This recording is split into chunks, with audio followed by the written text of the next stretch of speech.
कि last episode में हमने देखा था कि चेनपिंग के दोस्त शियान को अब होश आ चुका है और उसे हील करने में मिस चेन ने उसकी काफी सारी मदद की थी। बस बदले में वो ये चाहती है कि चेनपिंग उसे उसके एंसेस्टर की ग्रेव तक लेके जाए। साथ ही साथ हमने ये भी देखा था कि सॉन जिनशिन चेनपिंग से बचपन से ही नफरत करता था, क्योंकि चेनपिंग अपने दुखों से समझौता करके वो हमेशा खुश रहा करता था। वहीं पर सॉन्ग जिनशिन के पास किसी चीज की कोई कमी नहीं, मगर फिर भी वो चेनपिंग जैसे खुशी से अपनी लाइफ स्पेंड नहीं कर पा रहा था। अब उसका बस एक ही मकसद है कि चेनपिंग को खत्म कर दिया जाए, मगर लॉर्ड ज़ैंग उसे समझाते हैं कि उसने चेनपिंग को नजरअंदाज करना चाहिए, क्योंकि अगर उसने ऐसा नहीं किया तो सॉन्ग जिनशिन कभी कल्टीवेशन में ब्रेक थ्रू नहीं कर पाएगा। इसलिए फाइनली सॉन्ग जिनशिन स्मॉल टाउन छोड़कर डेली डायनेस्टी के लिए रवाना हो गया। अब आगे तो ओपनिंग सीन में हम देखते कि चेनपिंग मिस चेन और उसके साथियों को लेकर माउंटेन्स में पहुंच गया था, जहां पर लूमा चाओ चेनपिंग की तारीफ करते हुए कहने लगा कि भाई तुझमें तो काफी ज्यादा स्टेमिना है, शायद इसी वजह से तू उस मंकी फेस मास्टर युआन को चैलेंज कर पाया। जिस पर चेनपिंग कहने लगा कि ना ऐसी कोई बात नहीं, दरअसल मैं बचपन से ही माउंटेन्स में हर्ब कलेक्ट करने आया करता था, इसीलिए मुझे माउंटेन्स क्लाइंब करने की आदत हो चुकी है। जिस पर लूमा चाओ कहने लगा भाई आगे चल के तू मेरे विंड एंड थंडर गार्डन जरूर आना, वहाँ तू जरूर से एक बेहतरीन सोर्ड कल्टीवेटर बनेगा। साथ ही साथ मैं तुझे सोर्ड पर सवार होकर फ्लाइंग करना भी सिखा दूंगा और फिर हम दोनों भाई मिलके उस मास्टर युआन के जिंगयांग माउंटेन पर चले जाएंगे। वहाँ हमें बस एक थंडरपुल सोर्ड फॉर्मेशन को एक्टिवेट करना है, फिर देखना वो जिंगयांग माउंटेन कैसे एक तिनके की तरह फिनिश हो जाता है। जिस पर निंग्याओ कहती कि लूमा चाओ तुम जितना बोल रहे हो जिंगयांग माउंटेन उतना भी कमजोर नहीं, और तुम जितना बता रहे हो तुम्हारा विंड एंड थंडर गार्डन उतना भी पावरफुल नहीं, इसीलिए इतनी बड़ी बड़ी बातें करके चेनपिंग का दिमाग खराब मत करो। जिस पर लूमा चाओ कहते हैं हाँ शायद तुम सही बोल रही हो,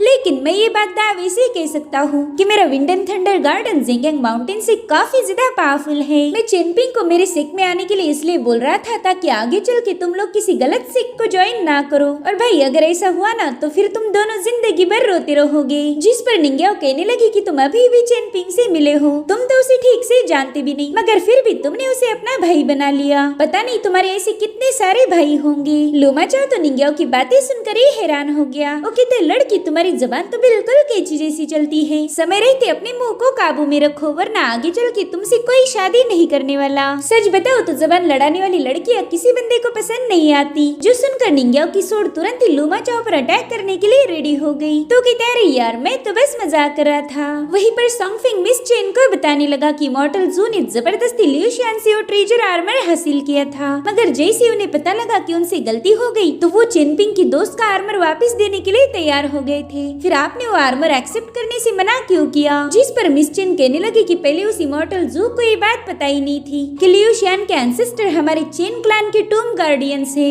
अगर उन्हें ये बात पता होती तो कभी चेनपिंग की दोस्त पर अटैक नहीं करते, मगर अब उन्होंने अटैक किया क्योंकि लियू शियान एक मामूली सा कल्टीवेटर है। ये पावरफुल कल्टीवेटर किसी कमजोर डिसाइपल को कीड़े से कम नहीं समझते, और वही गलती इमॉर्टल जू ने की, इसलिए अब उसे भी पनिशमेंट मिलनी चाहिए। इमॉर्टल जू ने बस ट्रेजर पर ध्यान दिया, मगर उसे ये बात पता ही नहीं थी कि लियू शांग मेरी फैमिली का टूम गार्डियन है। जिस पर सॉन्गफिंग कहने लगा कि मुझे नहीं लगता इसमें पूरी गलती इमॉर्टल जू की है, उसने जिंगयांग माउंटेन के मास्टर युआन को भी इसमें इन्वॉल्व किया था। अगर आपको सजा देनी है तो इमॉर्टल जू के साथ साथ मास्टर युआन को भी देनी चाहिए। जो सुनकर मिस चेन सॉन्गफिंग पर काफी ज्यादा भड़क गई थी। वो कहती कि तुम्हें पॉलिटिक्स आता ही नहीं, इसलिए अपना मुंह बंद रखो। जिसके बाद वो बड़ी ही तेजी से आगे बढ़ने लगे, मगर सॉन्गफिंग काफी ज्यादा थक गया था। पूरा दिन चलने के बाद तो एक जगह पर बैठ ही गया। वो कहता है कि अब इससे ज्यादा तेज मैं नहीं चल सकता, एक काम करो आप लोग आगे चले जाओ और थोड़ी देर में मैं आपको कैच कर लूंगा। चेनपिंग भी मिस चेन से कहने लगा कि हमने थोड़ा सा ब्रेक लेना चाहिए, लेकिन मिस चेन को काफी ज्यादा जल्दी थी। वो कहती कि टूम के पास जाने के बाद ही हम आराम करेंगे, तब तक हम बीच में कहीं भी नहीं रुक सकते। ये सुनकर चेनपिंग उसे बताने लगा कि इस बंदे को हम यहाँ पर अकेला नहीं छोड़ सकते, ये जगह बहुत ही ज्यादा खतरनाक है, अगर इस पर किसी खतरनाक जानवर ने अटैक कर दिया तो ये उसे रोक भी नहीं पाएगा। तो मिस चेन ने लूमा चाओ और सॉन्गफिंग को वापस टाउन जाने के लिए बता दिया। लूमा चाओ भी मिस चेन को बिल्कुल लाइक नहीं करता था, इसलिए वो सॉन्गफिंग के साथ टाउन वापस जाने के लिए तैयार हो गया। अब रास्ते में लूमा चाओ और सॉन्गफिंग एक जगह पर रुक जाते हैं। सॉन्गफिंग लूमा चाओ से पूछ रहा था क्या आखिर तुम मिस चेन से ऐसे बर्ताव क्यों करते रहते हो, उसके साथ रिश्ते अच्छे रखना तुम्हारे विंड एंड थंडर गार्डन के लिए भी फायदे का होगा। जिस पर लूमा चाओ जवाब देते हुए कहने लगा कि मुझे उस मिस चेन से कोई डर नहीं लगता और मैं उस चेनपिंग से भी काफी ज्यादा इम्प्रेस हूँ क्योंकि उसने मिस चेन से 2 पैसों के बैग्स लिए। जिस पर सॉन्गफिंग कहने लगा कि उस चेनपिंग का कुछ नहीं हो सकता, बेचारा वो तो बस एक मामूली सा स्कॉलर है। तो लुमा चाओ कहते भाई उसे हल्के में बिल्कुल भी मत लेना। जैसे ही चेनपिंग एक स्कॉलर है वैसे ही सेंट जीशांग भी एक स्कॉलर थे, मगर आज देखो कितने ज्यादा पावरफुल है। साथ ही वो सॉन्गफिंग से पूछ रहा था कि बताओ तुम्हें चेनपिंग के बारे में क्या लगता है। जिस पर सॉन्गफिंग जवाब देते हुए कहने लगा कि मेरी उस बंदे से कोई दुश्मनी नहीं, वो बंदा तो बहुत ही ज्यादा सिंपल है, मगर पॉलिटिकली बात की जाए तो उस चेनपिंग की वजह से हमारे क्लान को हमेशा बेइज्जत होना पड़ता है। अब ये नई बात सुनकर लुमा चाओ को इसमें काफी ज्यादा इंटरेस्ट आ गया था। वो कहता है बताओ ना मुझे तुम्हारे क्लान के बारे में जानना है। जिस पर सॉन्गफिंग बताने लगा कि मैं चेन क्लान का डिसेंडेंट हूँ और हमारा चेन क्लान हमेशा बड़ी फैमिलीज को सर्व करते आया है, मगर रही बात चेनपिंग की तो वो सबसे अलग है। उसने हमारे क्लान जैसे आज तक किसी की गुलामी नहीं की, वो हमेशा से ही इंडिपेंडेंट रहा, उस पर कभी किसी का दबाव नहीं था और इसी वजह से हमारी चेन क्लान की इज्जत मिट्टी में मिल गई। बड़ी फैमिलीज ये सोचती है कि हम लोग एरोगेंट हैं। जिस पर लुमा चाओ कहते हैं भाई अगर मेरे नजरिए से देखा जाए तो इसमें चेनपिंग की कोई गलती नहीं, हम सबको खुद के डिसीजन लेने का हक है। अगर वो किसी का गुलाम नहीं बनना चाहता तो फिर तुम लोग उस पर फोर्स नहीं कर सकते। जिस पर सॉन्गफिंग कहने लगा हाँ मैं ये जानता हूँ कि इसमें चेनपिंग की कोई गलती नहीं, मगर इस दुनिया में पुराने रीति रिवाजों को काफी ज्यादा वैल्यू दी जाती है, इसलिए हम लोग चाहकर भी उनके खिलाफ बोल नहीं सकते।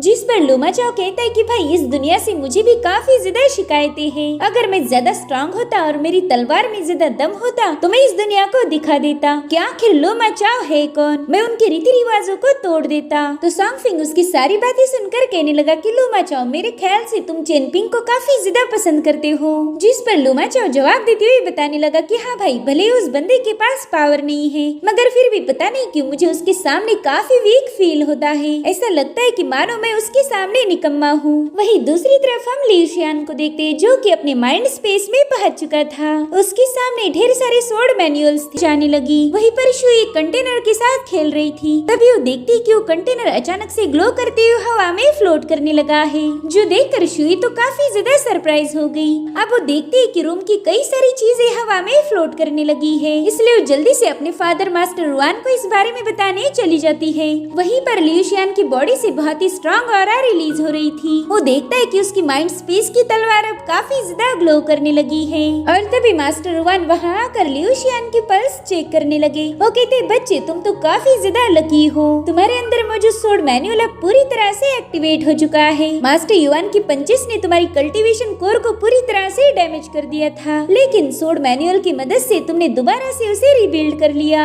वहीं पर शुई अपने फादर को बताने लगी कि इस बंदे ने तो ड्रीम्स में ही स्वॉर्ड मैनुअल को मास्टर कर लिया है, इसने तो एक ही ब्रीथिंग में डिवाइन इमॉर्टल स्वॉर्ड को क्रिएट कर लिया है। जिस पर मास्टर रुआन कहने लगे कि आज मुझे पता चला कि ये बंदा स्मॉल टाउन में खेली जाने वाली शतरंज का एक बहुत इम्पोर्टेंट प्यादा है। अगर मुझे पहले ही पता होता कि लिu शियान खुद को हील कर सकता है तो मैं मिस चेन के साथ वो डील कभी भी नहीं करता। मैंने 20 सालों के लिए लिu शियान को चेन क्लैन के हवाले कर दिया है और अब तो मैं चाहकर भी मेरे प्रॉमिस को तोड़ नहीं सकता। अब मास्टर रुआन ने कही सारी बातें शुई को बाउंसर जा रही थी। वो कहती पापा आप ये क्या बोल रहे हो, और आखिर लिu शियान है कौन। जिस पर मास्टर रुआन अपना माथा पीटते हुए कहने लगे कि मैंने तुझे 1000 बार बोला है कि जरा सा किताबों पर ध्यान दिया करो, बुक रीड करने से नॉलेज बढ़ता है। अगर तुमने पढ़ाई की होती तो मुझसे ऐसे घटिया सवाल नहीं पूछती, मगर तुम हो कि बस दिन रात खाना खाती रहती हो। उनकी बातें सुनने के बाद शुई ने मुंह टेढ़ा करके वहाँ से चली गई। उसे तो ये पता करना था कि आखिर इस शतरंज का मेन खिलाड़ी है कौन। वो कहती कि जो भी रिवर क्रॉस करेगा वही पावरफुल पैदा बनेगा। वहीं दूसरी तरफ चेनपिंग अभी भी निंगिया और मिस चेन को लेकर माउंटेन्स में भटक रहा था। मिस चेन उससे कह रही थी कि मेरे पास ज्यादा वक्त नहीं है और ना ही मैं इस माउंटेन के चक्कर लगाने वाली हूँ, इसलिए जल्दी से मुझे उस टूम के पास लेके चलो। और अब थोड़ी देर में ये लोग एक ऐसी जगह पहुँच गए जहाँ पर ढेर सारे जुगनू थे और वहीं पर हम मिस चेन के एंसेस्टर की ग्रेव देखते हैं, जिसकी पावर से वहाँ मौजूद पेड़ काफी ज्यादा ग्लो कर रहा था। चेनपिंग कहता है कि ये लो ये है आपके एंसेस्टर की ग्रेव, जिसे देखकर मिस चेन काफी ज्यादा इमोशनल हो गई। उसे तो अपनी आंखों पर यकीन ही नहीं हो रहा था कि वो फाइनली उस टूम तक पहुंच पाई है। अब यहाँ पर उसे अपने एंसेस्टर की पूजा करनी थी, इसीलिए वो चेनपिंग और निंगिया से कहने लगी कि थोड़ी देर के लिए मुझे अकेला छोड़ दो, मुझे मेरे एंसेस्टर से कुछ इम्पोर्टेंट बातें करनी है। इसलिए चेनपिंग और निंगिया तुरंत ही वहाँ से चले गए। अब उनके वहाँ से जाने के बाद मिस चेन ने उस टूम के सामने कुछ स्वीट्स ऑफर किए। वो कहने लगी कि इस टूम से अभी भी ढेर सारी ऑरा रिलीज हो रही है। इसका मतलब ये है कि हमारी चेन फैमिली फिर से ग्रो करेगी। हमारी ही फैमिली का एक बंदा चौथा सेंट बनने वाला है और ये बात इस टूम ने साबित कर दी।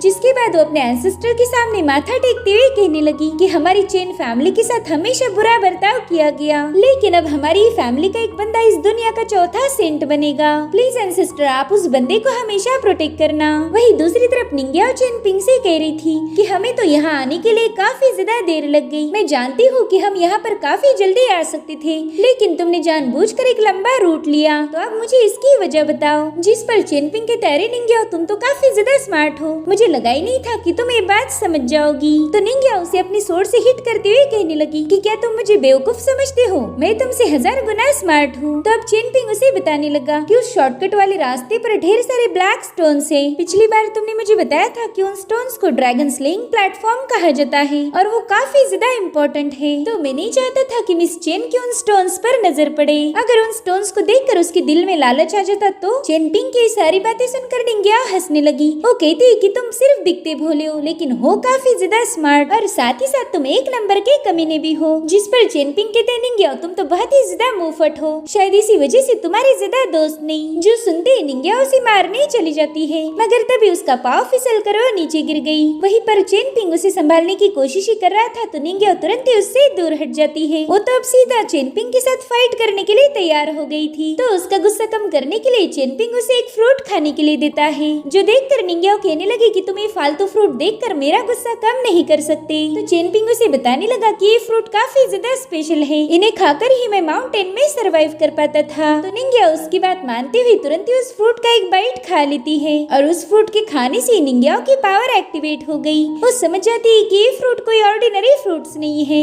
अगर चेनपिंग इन्हें खाएगा तो उसकी इंजुरीज काफी जल्दी रिकवर हो जाएगी, इसलिए निंग्याओ वापिस से वो फ्रूट चेनपिंग को दे देती है। वो कह रही थी कि ये फ्रूट मुझे बिल्कुल भी पसंद नहीं आया, इसलिए तुम्हें इसे खा लेना। तो चेनपिंग तुरंत ही उस फ्रूट को अपनी बास्केट में डाल देता है। निंग्याओ कहती कि अरे वाह, देखो तो तुमने ढेर सारे फ्रूट्स जमा किए हैं, तो बताओ ये फ्रूट तुम क्या मिस चेन को देने वाले हो? जिस पर चेनपिंग कहने लगा कि मिस चेन मेरी कोई रिश्तेदार नहीं, बल्कि ये फ्रूट तो मैं लियू शियान के लिए ले जाने वाला हूँ। और तभी निंग्याओ के दिमाग में एक खुरापती आइडिया आया। वो चेनपिंग से पूछने लगी कि बताओ अगर यहाँ पर शुई होती तो क्या तुम उसे भी ये फ्रूट ऑफर करते? जिस पर चेनपिंग कहते हाँ क्यों नहीं, मैं उसे भी ये फ्रूट दे देता। तो निंग्याओ उसे एक दूसरा सवाल पूछने लगी। वो कहती बताओ अगर तुम्हारे पास सिर्फ 2 ही फ्रूट होते तो तुम वो किसे देते, मुझे या फिर शुई को? तो चेनपिंग उसे घबराते हुए पूछने लगा कि निंग्याओ मुझे बताओ कि आखिर बात क्या है, तुम्हारा चेहरा इतना गुस्से में क्यों दिख रहा है? तो निंग्याओ कहती ओए टॉपिक बदलने की कोशिश मत कर, जल्दी बताओ फ्रूट तो किसे देता? जिस पर चेनपिंग कहने लगा एक फ्रूट मैं तुम्हें देता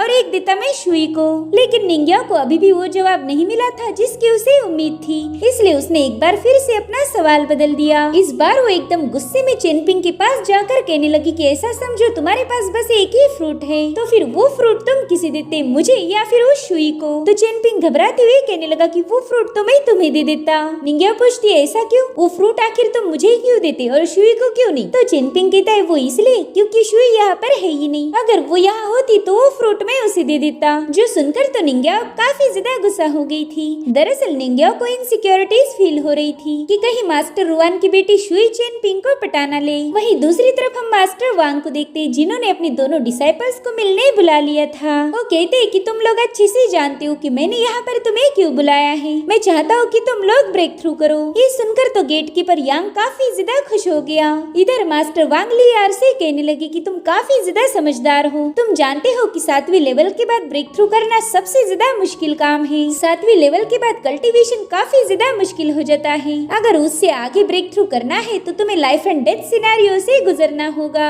तुम्हें एक ऐसे बंदे के साथ फाइट करनी होगी जो तुम्हें आसानी से चुटकियों में मसल सकता हो। लास्ट टाइम मैंने तुम्हें मास्टर युआन के साथ फाइट करने के लिए बताया था, मगर तुमने मेरे ऑर्डर को इग्नोर कर दिया। तो लियार कहता है मास्टर मेरी बीवी ना मुझ पर काफी ज्यादा ध्यान रखती है, रात के समय तो मुझे घर से बाहर ही नहीं जाने देती, इसलिए पिछली बार मैं मास्टर युआन से फाइट नहीं कर पाया। जिस पर मास्टर वांग कहते हैं कि पहला तो तुम्हें जोरू का गुलाम बनना बंद करना पड़ेगा, अगर कल्टीवेशन में ब्रेक थ्रू करना चाहते हो तो तुम्हें मेरी बात माननी होगी। तो चलो जाओ अब उस बंदे के साथ जल्दी से फाइट करो। अब यहाँ पर मास्टर वांग किसकी बात कर रहे थे ये हमें थोड़ी देर में पता चल जाएगा। वहीं पर गेट कीपर यांग मास्टर को मस्का मारने लगा। वो कहता है कि आपने लियार को तो टारगेट दे दिया है, लेकिन मेरा क्या, मैं भी ब्रेक थ्रू करना चाहता हूँ, प्लीज मुझे भी कोई ऐसा बंदा दीजिए ना जिसके साथ फाइट करके मैं ब्रेक थ्रू कर पाऊँ। तो मास्टर वांग उसके मुंह पर धुआं छोड़ के वहाँ से गायब हो गए। वो घर के अंदर आने के बाद बता रहे थे कि इस जन्म में तो तुम बिल्कुल भी 9वीं realm पर ब्रेक थ्रू नहीं कर पाओगे, तुम्हारे लिए तो मेरे पास कोई उम्मीद नहीं। ये सुनकर तो बेचारे यांग को दिल का दौरा ही पड़ गया और रोते हुए कह रहा था कि मास्टर आप मुझे ऐसे इग्नोर नहीं कर सकते, लेकिन मास्टर तो उस पर कोई ध्यान नहीं देते, इसलिए यांग ने और जोर से चिल्लाकर रोना शुरू कर दिया।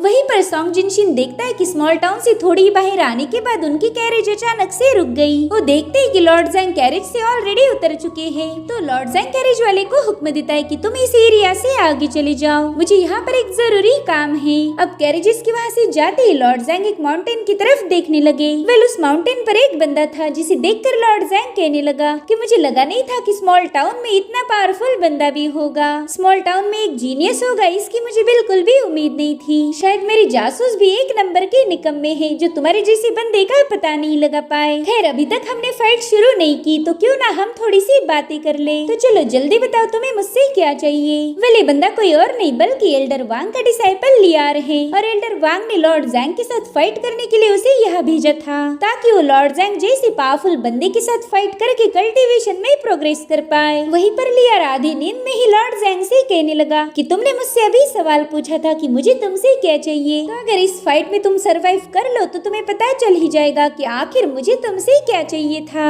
जो सुनकर लॉर्ड जैंग एक इवल स्माइल करते हुए अपने पावर्स को एक्टिवेट कर देते हैं। वहीं पर लियार उसकी पावरफुल ऑरा के सामने कमजोर होने का नाटक करने लगा, लेकिन फिर एक ही सेकंड के अंदर उसने भी अपनी पावर्स को एक्टिवेट कर दिया। वैसे तो इन दोनों ने अभी तक फाइट शुरू भी नहीं की थी, मगर फिर भी इनकी पावरफुल ऑरा से ही वहाँ पर तूफान आने लगा। सॉन्ग जिनशिन और जिगुई उनसे काफी ज्यादा दूर थे, मगर वो भी उस पावरफुल ऑरा के सामने टिक नहीं पाते। और अब एक दूसरे की पावर्स को आजमाने के बाद लॉर्ड जैंग ने सीधे जाकर लियार पर अपनी कोनी हिट कर दी, जिससे वो सीधा माउंटेन पर जाकर पटक गया था। उनका ये ब्लो इतना ज्यादा पावरफुल था कि उससे पूरा की पूरा माउंटेन शेक होने लगा। मगर तभी लॉर्ड जैंग ये देखकर हैरान हो गए कि लियार पर उनकी पावरफुल ब्लो का कोई खास असर नहीं हुआ। लियार कहता है कि लॉर्ड जैंग तेरा अटैक काफी ज्यादा अच्छा था, मगर वो इतना पावरफुल नहीं कि मुझे हरा दे। जिसके बाद वो एक ही ब्लो में लॉर्ड जैंग को पतंग जैसा उड़ा देता है, जिससे लॉर्ड जैंग काफी ज्यादा भड़क गया था। अब उतनी दुगनी स्पीड से वापस आकर सीधा लियार के साथ भिड़ जाता है। उन दोनों ने एक दूसरे पर पंचेस से अटैक कर दिया था।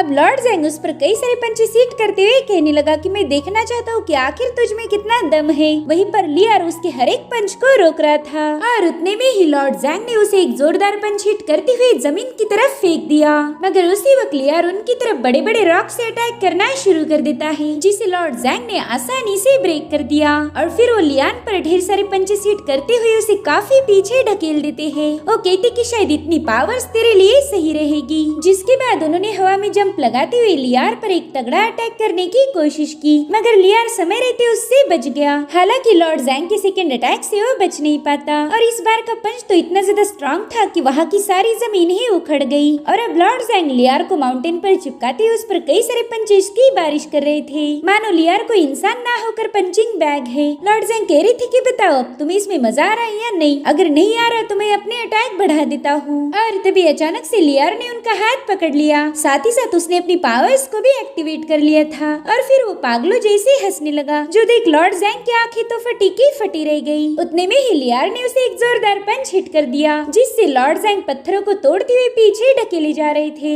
और तभी लियार ने आकर उनके पेट में एक जोरदार मुक्का मार दिया, जिससे तो लॉर्ड जैंग खून की उल्टियां उगलना शुरू कर देता है। वो बुरी तरह से घायल होकर क्लिफ से नीचे गिर गए थे, जो देख लियार कहते हैं चलो मेरा काम तो हो गया। अब वो आलस देते हुए वहाँ से जा ही रहा था कि तभी वहाँ पर तेज हवाएं बहने लगी। वे जबरदस्त औरत थी लॉर्ड जैंग की, जिसके बाद वो बड़े ही कुल अंदाज में लियार के सामने आकर कूद गए। लियार भी उन्हें देखकर थोड़ा सा सरप्राइज था। वो कहने लगा कि तुम काफी ज्यादा टैलेंटेड हो, मगर जीत का फैसला तो ऑलरेडी हो चुका है। अगर हम ऐसे ही फाइट को कंटिन्यू करते रहे तो फिर हम दोनों में से किसी एक की जान जरूर जाएगी। जिस पर लॉर्ड जैंग गुस्से में हंसते हुए कहने लगे कि मैंने लॉर्ड जैंग ने आज तक न जाने कितनी ही बैटल में खून की नदियां बहा दी, कितने ही लोग मेरे हाथों मारे जा चुके हैं और ये जंग तो मुझे पर्सनली काफी ज्यादा थ्रिलिंग लग रही, तो भला मैं इसमें पीछे कैसे हट सकता हूँ। चला जा, देखता हूँ कि तुझ में कितना दम है। और फिर लॉर्ड जैंग हवा से भी तेज रफ्तार से लियार पर हमला कर देते हैं। वो न जाने कितने ही पहाड़ों को चीरते हुए फाइट कर रहे थे।